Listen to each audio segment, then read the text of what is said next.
Hello friends. अभी हाल ही में माननीय इलाहाबाद प्रयागराज जो उच्च न्यायालय है उसने एक डिसीजन दिया है। उस डिसीजन में ये बोला गया है कि जो कोई भी एग्ज़ाम होता है पीसीएस का या कोई भी एग्ज़ाम होता है उसमें जो रिजर्वेशन का बेनिफिट है वो प्राइमरी स्टेज से मिलना चाहिए, यानी प्री एग्ज़ाम से मिलना चाहिए। अभी तक क्या हो रहा था, जैसे 50% रिजर्वेशन है, 10% रिजर्वेशन ईडब्ल्यूएस को मिल गया।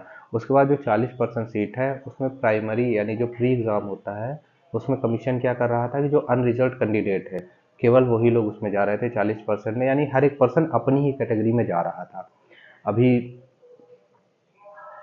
अ, जो इलाहाबाद हाईकोर्ट ने डिसीजन दिया, उन्होंने ये डिसीजन दिया है कि अगर कोई रिजर्व कैंडिडेट है, अगर उसके जो मार्क्स हैं वो अगर यूआर कैटेगरी यानी अनरिजर्व्ड कैंडिडेट की जो कैटेगरी है उसके बराबर मार्क्स आ रहे हैं तो उसको यूआर वाले कोटे में ही रखा जाए, उसी ब्रैकेट में रखा जाए। ऐसा नहीं होगा कि अगर कोई ओबीसी का नंबर है, जैसे फॉर एग्जांपल मान लेते हैं कि 100 नंबर का एग्जाम है, 50 नंबर यूआर की मेरिट गई है, तो अगर कोई ओबीसी वाला, एससी वाला, एसटी वाला या किसी भी कैटेगरी वाला जिसको रिजर्वेशन मिल रहा है, अगर उसके 50 मार्क्स आ रहे हैं तो वो अनरिजर्व वाले ब्रैकेट में जाएगा। और बाद में फिर क्या होगा कि बाद में जब मेंस होगा, इंटरव्यू होगा, तो उसी हिसाब से उसका सिलेक्शन होगा। अब प्रथम दृष्टया सुनने में तो लग रहा है कि जो लोग अनरिजर्व वाले होंगे वो लोग कम सेलेक्ट होंगे, लेकिन इसमें एक ग्लिच है, उसको समझते हैं। होता क्या है कि जैसे स्टार्टिंग में प्री एग्जाम में क्या हुआ, प्री एग्जाम में तो ऑब्वियस सी बात है कि यूआर वाले ज़्यादा सेलेक्ट होंगे, जनरल कैंडिडेट वाले ज़्यादा जाएंगे उसमें। लेकिन जब मेंस एग्जाम होगा या जब इंटरव्यू होगा तो उसमें क्या होगा, इनको रिजर्वेशन तो देना ही पड़ेगा कमीशन को। तो जब वो उसमें रिजर्वेशन देगा तो ऑटोमेटिकली क्या हो जाएगा कि जो पर्सन जो यूआर का गया हुआ है उसकी मेरिट बहुत ज़्यादा चली जाएगी, क्योंकि उसको तो सीट उतनी ही रिजर्व है, वो तो अनरिजर्व कैटेगरी में आ रहा है। ओबीसी वाले को उसको देना ही है, 27% सीट देना है। एससी एसटी वाले को देना ही, फीमेल को सीट देना ही देना है। तो यूआर की मेरिट बहुत ज़्यादा हाई चली जाएगी, ओबीसी की मेरिट थोड़ा बहुत कम जाएगी और एससी एसटी की और कम जाएगी। तो ओवरऑल क्या है, पर्सन का प्री तो क्वालिफाई हो जाएगा यूआर वाले का, लेकिन जो मेंस होगा और इंटरव्यू होगा उसमें बहुत ज़्यादा ओवरलैपिंग क्रिएट हो जाएगी और इसकी वजह से यूआर वाले को बहुत ज़्यादा नुकसान होगा।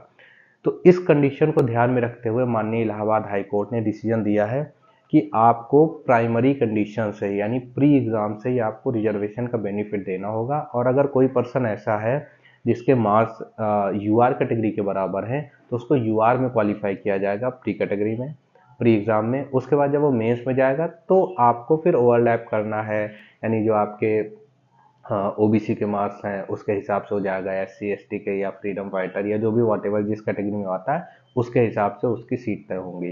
तो कुल मिलाकर के देखा जाए तो देखिए मेन चीज़ ये है कि प्री में यूआर की जो मेरिट है हो सकता है वो थोड़ी बहुत ज़्यादा जाए, 1 या 2 नंबर ज़्यादा जाए।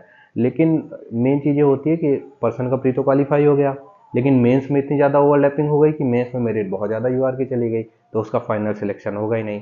तो इसकी वजह से क्या होगा, फाइनल सिलेक्शन में यूआर कैटेगरी के जो लोग आ रहे हैं, अनरिजर्व कैटेगरी के लोग जो आ रहे हैं, फाइनल से बहुत ज़्यादा बाहर हो जाते थे, क्योंकि उनकी मेरिट बहुत ज़्यादा चली जाती थी। क्योंकि कमीशन को कहीं ना कहीं तो उनको रिजर्वेशन देना ही पड़ेगा, उनके हिस्से की जो सीट है वो तो प्रोवाइड करनी पड़ेगी। अगर वो प्री में प्रोवाइड नहीं कर रहा है तो फिर मेंस में जा करके, अब इसमें एक तरीके से आप समझिए कि दोनों पक्ष को नुकसान हो रहा है।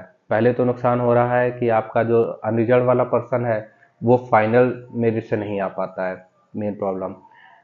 रिजर्व कैटेगरी वाले को क्या प्रॉब्लम हो रही थी उसमें कि वो प्राइमरी यानी प्री एग्जाम में उसका क्वालिफाई नहीं हो रहा है, प्री की मेरिट ही बहुत ज़्यादा जा रही है। अब पता चला कि बहुत सारे ऐसे एग्जाम हो रहे थे जिसमें ओबीसी की मेरिट जनरल से ज़्यादा जा रही थी।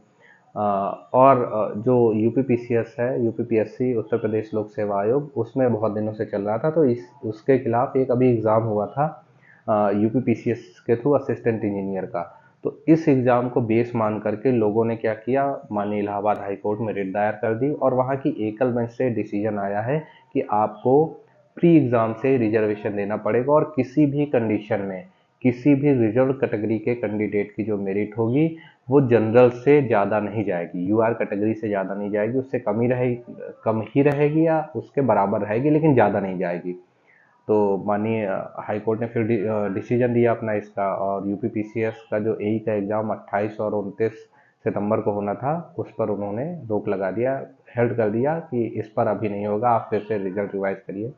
हालांकि गवर्नमेंट इसके लिए डबल बेंच में चली गई है, स्टे मिल गया है, लेकिन फाइनल वर्डिक्ट यही आया है अभी कि आप एग्ज़ाम कंडक्ट करवा लीजिए, लेकिन जो इसका रिजल्ट होगा उस रिजल्ट की को स्क्रूटनी करनी पड़ेगी और वो जो रिजल्ट होगा वो हमारे फाइनल डिसीजन के अंडर में आएगा। तो ये सारी चीज़ें हैं, हो सकता है कि आगे जा कर के यूपीपीसीएस जो है यूपीपीएससी वो ऐसे डिसीजन ले जिसकी वजह से बाद में बेनिफिट हो कैंडिडेट को। तो चीज़ें ठीक हैं। चलिए, थैंक यू वेरी मच।